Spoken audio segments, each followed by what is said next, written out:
কে করতে আসছিলাম বলেন, জোরে বলেন, কথা জোরে বলেন। আমার নাম নজরুল ইসলাম। আমার এক ফ্রেন্ড নিয়ে আসছিলাম হোটেলে।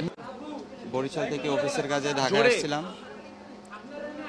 আসার পথে আমার এক ফ্রেন্ড নিয়ে হোটেলে আসছিলাম। মেয়ে ফ্রেন্ড বলেন, মেয়ে ফ্রেন্ডকে নিয়ে।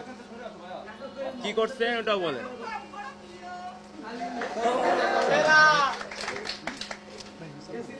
না না না বলেন, উনি বলেন বলেন আমার বিবাহিত। যে আমি বিবাহিত, আমার একটা বাচ্চা আছে। আর এটা কি আপনার ওই বিয়ে করা বউ? না, আমার বোন, আমার ফ্রেন্ড। ইনি আনুমানিক সময় প্রায় 2টার পরে আসছে। আমি যখন খাইতে পড়ছিলাম, খাওয়া দাওয়া করছিলাম, তখন আরেকজন ছিল।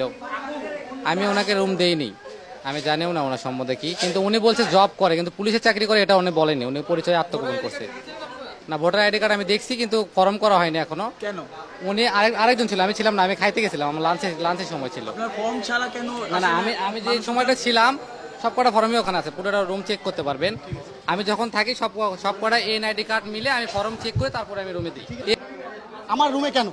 কে রাইটসটা দিছে তোমাদের? আমি পুলিশ সদস্য, আমি হেডকোয়ার্টার থেকে আসছি। পরে যখন জানতে পারি সামান্য একজন কনস্টেবল, ওনারা এদের মতো কিছু পুলিশ সদস্যের কারণে পুলিশ বাহিনীটার নাম খারাপ করছে।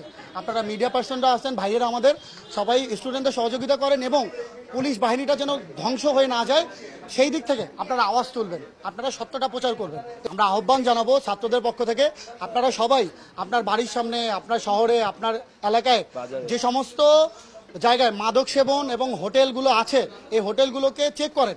চেক করার পরে আপনারা দেখেন অনৈতিক কিছু হচ্ছে কিনা। আমরা সবাই এগিয়ে আসি, আমাদের দেশটাকে আমরা রক্ষা